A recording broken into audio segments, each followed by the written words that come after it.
contacto con vos, Lean, desde allí, desde la Cámara de Diputados.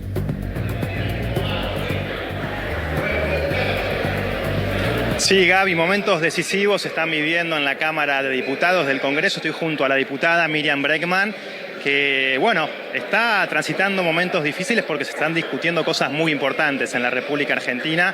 Empiezo preguntándote por la reforma laboral que en breve va a ser tratada acá junto a tus pares. A ver, cuando Milei asume el gobierno, después de la ley base, ya se habían introducido algunas normas que cambiaron por completo el mundo del trabajo, ¿no? Le quitaron las multas a las empresas que no blanqueaban a los trabajadores, se amplió el periodo de prueba, ahora fueron por más, ¿sí? ¿Por qué ustedes se oponen a esto y en qué medida se agrava el contexto para los trabajadores si se aprueba la reforma?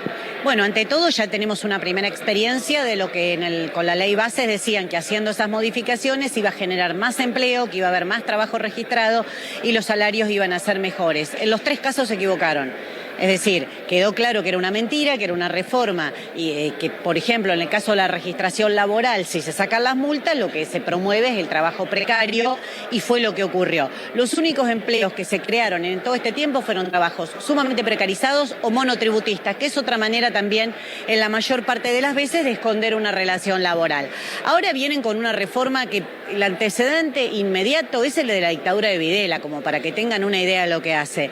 Destruye toda la parte de derechos individuales, las vacaciones, las licencias por enfermedad, destruye las indemnizaciones y después tiene toda una parte de derechos colectivos, donde a su vez impide al trabajador organizarse. ¿Para qué? Para que no pueda pelear por ningún otro derecho. Una pregunta que se repite mucho, bueno, pero hay mucha gente que no tiene derechos, que trabaja en plataformas, que trabaja en distintas empresas y no tiene. Bueno, la ley que se trató anoche en el Senado y que pretenden traer a diputados expresamente establece que no van a tener derechos. No es siquiera que lo deja librado al azar, dice todos estos no van a estar incluidos en ninguna legislación laboral. Entonces es un regreso 120 años para atrás, con algunas cosas que realmente son perversas, como decir que una persona que se enferma, que pide una licencia, por ejemplo, porque está transitando un tratamiento oncológico, le van a rebajar el salario entre un 75 y un 50%. Son cosas que ya uno no se puede imaginar. Eso, por ejemplo, lo incluyeron ayer en las negociaciones del Senado. Digo porque algunos dicen, no, la CGT consiguió alguna negociación. Habrá conseguido alguna caja, pero fundamentalmente lo que tiene que ver con los derechos de los trabajadores y las trabajadoras es nefasto lo que se votó ayer. Me interesa este punto que marcás vos sobre algunos sectores que intentaron negociar algunas cositas, algunos artículos. Tu fuerza política se opone de plano, imagino, a esta reforma laboral, pero la cancha igualmente está completamente inclinada. ¿Cómo van a hacer para frenar esto? Mira, la cancha está inclinada dentro de... Como dije hoy cuando hablé, parece que las paredes anchas, viste, el techo alto hace que la voz del pueblo no llegue, se pierda en algún pasillo. Si vos mirás socialmente, es una reforma totalmente rechazada. Ustedes habrán visto todos los debates televisivos, por ejemplo, solo consiguen grandes empresarios y empresarios muy particulares que la vayan a defender. La mayoría está en contra, no consiguen trabajadores u organizaciones sindicales que vayan a defender la reforma. Ni siquiera, como otras veces, alguna cámara de empresarias, porque muchas cámaras empresarias dicen esto va a aumentar la litigiosidad. Es tan ilegal lo que están haciendo, tan inconstitucional, que se dan cuenta que cada vez va a haber más juicios, no menos. Entonces, creo que acá hay que invertir la mesa. Hoy está la cancha inclinada para el lado de los que tienen poder, pero hay que inclinar la mesa para el lado de las grandes mayorías. Hay que preparar el 25 de febrero con una gran movilización, con un paro que sea activo, es decir, que haya manifestaciones en la calle, en las rutas, en todos lados, una verdadera huelga general que pare el país y que haga que esto no se trate, y que el que lo trate quede muy, muy marcado que lo que está haciendo es contra la mayoría de la población, porque no se los elige para votar todo contra el pueblo. Van 2 años de gobierno de Milei sigue sin tener mayoría y sigue sacando las leyes. La verdad que es una vergüenza. ¿Pensás que la CGT se quedó corta con la manifestación? ¿Tendría que haber llamado a una huelga general? La CGT no apareció, vinieron algunos gremios, pero realmente lo que hicieron fue garantizarse alguna caja muy específica que les tocaban, pero no apareció. La bronca que había ayer en la manifestación, preguntale a cualquier cronista que haya estado recorriendo las columnas, yo recorrí de la primera hasta el fin, no es que me quedé con la izquierda, nada más, recorrí todas, y la bronca que había con la postura que tuvo la CGT era muy grande. La gente quería venir, por eso también adelantaron el horario de la represión, decidieron quirúrgicamente a qué hora reprimir, porque tipo 3:30, 4 de la tarde cada vez llegaba más gente, todas las calles aledañas estaban muy llenas, entonces todo eso se tiene que expresar el 25 de febrero, como sabe hacerlo la clase trabajadora argentina, ¿no? Sabe parar, sabe organizar huelgas, tenemos que recuperar los mejores mecanismos democráticos de discutirlo en todos los lugares de laburo para que efectivamente esto se pueda parar, porque realmente no vas a tener vacaciones, no vas a tener una indemnización, le van a sacar la plata al ANSES para pagar las indemnizaciones que ni siquiera van a salir del bolsillo de las empresas. Es una catástrofe, es una catástrofe. Miriam, te saco este terreno, te invito a hablar de lo que se está debatiendo, lo que se va a votar hoy, que tiene que ver con bajar la edad de imputabilidad, ¿sí?, para delitos penales. Bueno, sos abogada, tenés mucha experiencia en el área penal. ¿Por qué pensás que esto no disminuye el delito? ¿Por qué te opones, ¿sí?, a este cambio? Sí, lo primero que quiero decir es que están haciendo un uso de las familias que han tenido una víctima, que tienen dolor, cuyo dolor todos comprendemos, pero también sabemos que a la hora de reglar normas, de legislar leyes penales, vos no podés guiarte por los casos individuales, sino que tenés que mirar de conjunto hacia dónde te conduce lo que estás haciendo. Y lo que están haciendo hoy de ninguna manera evita ninguno de los casos que ponen como bandera en forma totalmente oportunista, dolorosa, sino todo lo contrario. Lo que aumenta es la reincidencia. El encarcelamiento temprano aumenta la reincidencia, no disminuye la cantidad de eventuales delitos.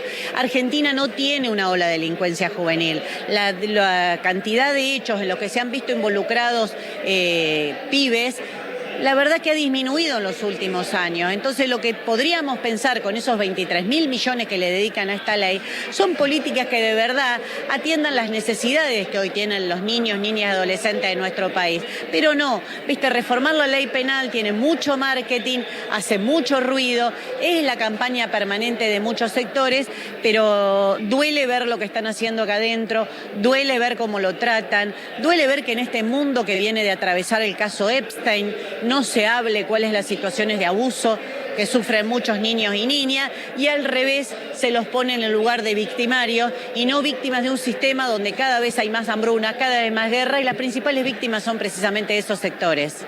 También se va a debatir el acuerdo entre la Unión Europea y el Mercosur, de lo que se dijo poco y nada. En las casas la gente no sabe absolutamente nada, la gran mayoría de los televidentes, de qué está en juego, qué se discute.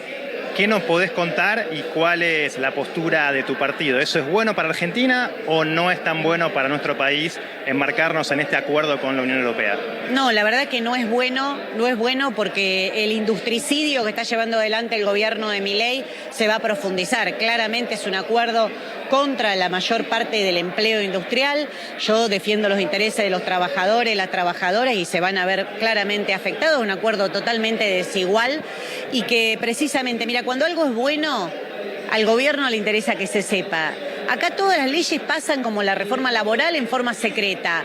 Te enterás en el último momento cuáles son los cambios que hacen. El acuerdo de Mercosur lo mandan a último momento, nadie tiene idea de qué se trata, y la población, como bien decís vos, mucho menos.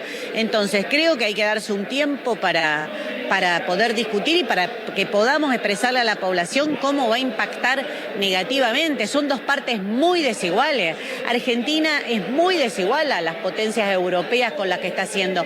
La idea de Milei es clara, es una primarización de la economía. Cuando él habla del gobierno de Roca y no sé qué ejemplos pone, claro, te quiere volver a eso.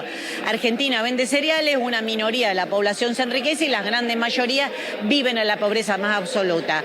Pero el resto queremos eso para nuestro país. ¿Es verdad que ese es el país que queremos? ¿Vamos a aceptar eso? Bueno, el acuerdo de Mercosur se inscribe en eso, porque además cuando lo lees, la Unión Europea tiene un montón de trabas en defensa de sus sectores productivos. Argentina no tiene ninguna porque Milei barrió todas, así que es una carrera que empieza muy, muy desigual.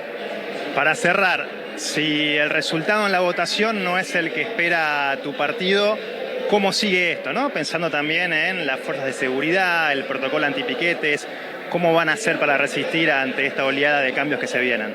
Mira, yo soy de las optimistas, porque veo que la sociedad día a día está haciendo una experiencia con lo que significa esto, con la mentira. Algunos dicen, bueno, pero las elecciones son una expresión muchas veces distorsionada, porque se elige se elige por miedo, como pasó acá, que Trump dijo, si no votan a Milei estalla todo. Es decir, juegan otras cosas. Lo que vi ayer era mucha bronca contra la reforma laboral, y yo creo que si no se expresa más es porque se lo frena desde las direcciones políticas, desde las direcciones sindicales. Acá lo que hay que hacer es liberar toda esa energía para de verdad ponerle freno. A mí no me van a convencer que me tengo que resignar, no me van a decir que tengo que aceptar que seamos esclavos, que seamos esclavas. Creo que algo empezó a cambiar hace bastante tiempo y que tenemos que construir esa fuerza en la calle, que es el lugar que siempre hemos tenido para conquistar derechos. Gracias, Miriam. Gracias a ustedes.